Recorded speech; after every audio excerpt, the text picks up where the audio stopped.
Hello, this is Eric Wamsley, Systems Engineer with Nutanix, coming at you with a special video today. I'm here with my buddy. What's going on? My name is Ariel Obando, and I am an inside systems engineer at Nutanix. And we are excited to share with you some of the updates that Nutanix recently came out with AOS 5.18. Yeah, that's right. We're going to do a double header here and just show you some new features with AOS 5.18. I've got up on my screen a couple of the release notes, which will also include down in the bottom of the description so that you can read them yourself. As always, with Nutanix, it's a one-click upgrade when you go from a previous version to 5.18. 5.18 is a short-term release, so that's an STS, but you notice there's a ton of new features, and these are all included with your Acropolis license, and all you have to do is upgrade. So we're going to go through a couple of these that we think that a lot of our clients would be interested in, so we'll go ahead and kick that off.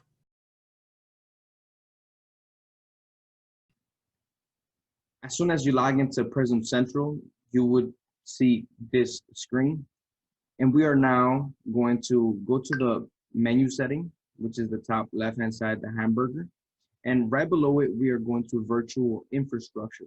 From there, we're going to move or hover our mouse over down to OVAs. This is where we'll be spending some time uploading an OVA.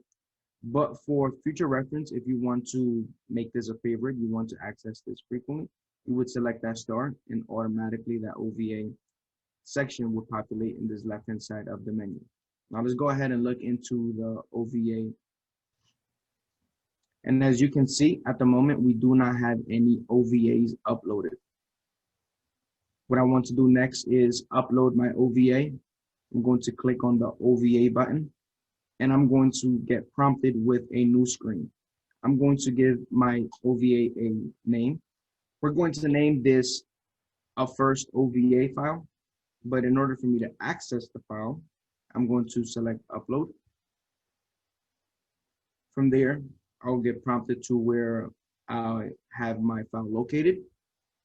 I'm going to select X-Ray OVA. I'm going to select open. And there you go, it is uploading. And that one cool feature is that as the OVA file is being uploaded, you can continue to work in the background. After some time, our OVA is now uploaded. And as you can see, first OVA is available to us. So what I want to do next is I want to actually deploy my OVA as a virtual machine. So I'm going to select the checkbox next to first OVA. From there, right above it, I see the actions menu. And from the actions menu, we would see deploy as VM. Now there's a handful of steps that we need to go through before we deploy this VM. So let's go through that process together. First, the configuration. That's the name that we'll give it. Let's leave it as is. And the cluster. At the moment, we only have one particular cluster. However, if you have multiple clusters, those different clusters will be highlighted here. Let's give it the VM properties. These are the default values. If they need to change for you, by all means, please do so. We're going to hit next. So now we're in the second part, resources. And what we're going to do now is we are going to attach a network to this OVA VM. We have already created a network, so let's go ahead and attach it to the production. I'm going to select next. And then next, we are going to spend some time in the management. If we want to attach this VM to certain categories, we can go ahead and assign them here. Or if we want to give this particular VM certain time zones, we can select that option here as well. Let's select default for our use case. If we want to use this VM as an agent VM, we can also highlight that as well. One last thing to add is if we want to add any scripts, we can also select them from this option here. Go to next, review all of the requirements and settings that we set up for this OVA VM. Everything looks good. And what we want to do now is go ahead and launch it.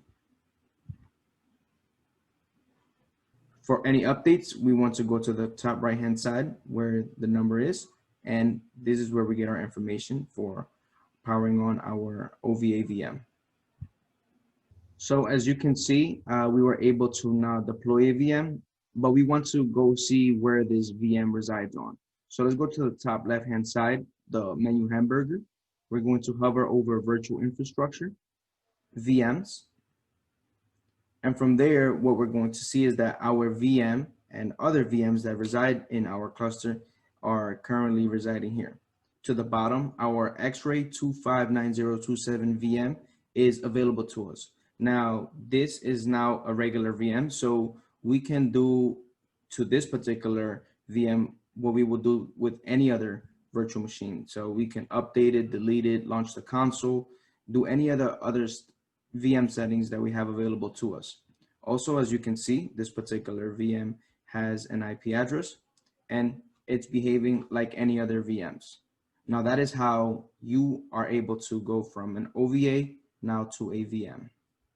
So we just walked through the process of uploading an OVA and now deploying a VM from that OVA, but adding on to the new release with AOS 5.18. Another thing that we can do is also export a VM to an OVA. So let's look at our Windows 10 VM. Once we select it, to the left-hand side, we obviously clicked on it through that checkbox. We're going to go to Actions, and from there, we're going to scroll down, and we see is Export as OVA. Let's give it a name. And here's a neat part. You can either define it as an AHV OVA or VMware VMDK OVA. Let's go ahead and select AHV. Select export. What we can see in the top right-hand side through our tasks, this particular OVA is now being exported. Once it hits 100%, you will be able to see your OVA over in the OVA dashboard. Another feature that we want to share with you is storage inline compression. So what you're seeing here now is Prism Element, where you manage one cluster, and we are going to create storage. On the top left-hand side, we are going to the drop-down menu. We are going to select storage. So we'll be spending some time here in the table dashboard, but let's go ahead and see how we can create storage. So on the top right-hand side, we're going to select storage container. And then from there, we're going to put the name for our storage container. Let's call it Ariel container. Save. Now, it's easy as that to create storage, but the more interesting part is that if you see here, my container, Ariel container, has compression already on, and the other containers have it off. So the question is, how can we enable that on or off? So by default, inline compression is on. And how do we know? We would select our container, and on the bottom right-hand side, we're going to select update. And once we write update, what we want to go down is to the advanced settings. If we scroll down, we see compression, and per the description, for inline compression, set the delay to 0. This is enabled by default, hence letting us know that inline compression is enabled whenever you create a new storage container. So in addition to inline compression being enabled by default, we also have a couple updates to the Prism interface as well. On the overview side, the storage summary badge has been updated. So it'll actually have this icon here with this bar, letting you know how much storage you can use for your cluster to still be resilient. So for this cluster, even though I've got 18.5 terabytes of free space, I can only use up to this 13.25. You can also notice over here on the bottom right, there's this new badge called storage over provisioning.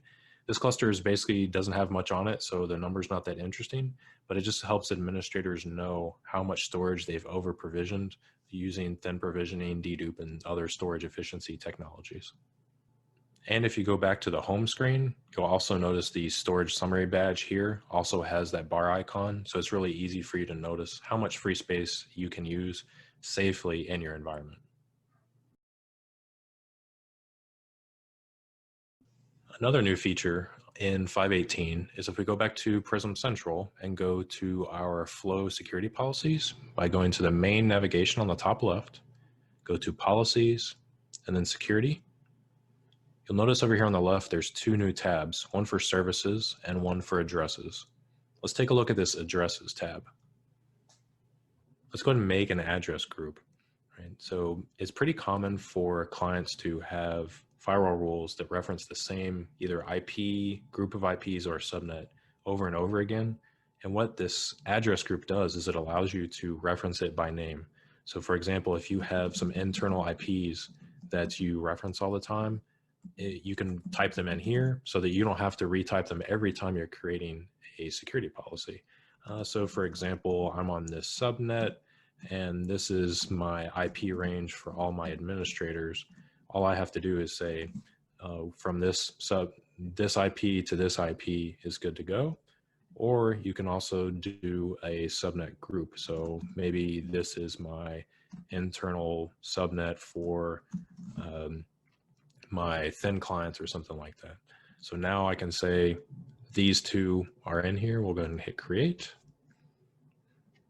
Then you can also create your own services. So if we go to the services tab, you can see there's a lot of default services already created. Let's go ahead and make a new one. You do that by hitting the create service button up here on the top. And let's just create one for Citrix ICA. It's pretty common for virtual desktop environments to have Citrix running in their environment. And similar to when you used to create security policies, instead of creating them there, you would just create these services. So you would put in the specific protocol and ports that they would use. And again, you can do TCP, UDP, or ICMP. So then we'll just hit save so that we can use it. Then if we go back to policies, let's go and edit one of our existing policies so you can see those two new features in action. Right? So I already have one of my internal IPs defined and is allowed to talk to my application. But what you would originally have to do is individually add your subnets or IPs.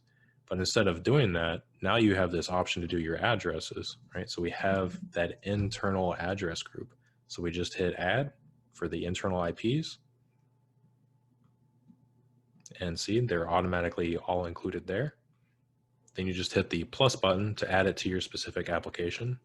And then you'll notice that you can either allow all traffic or you can select service. This is new as of 5.18.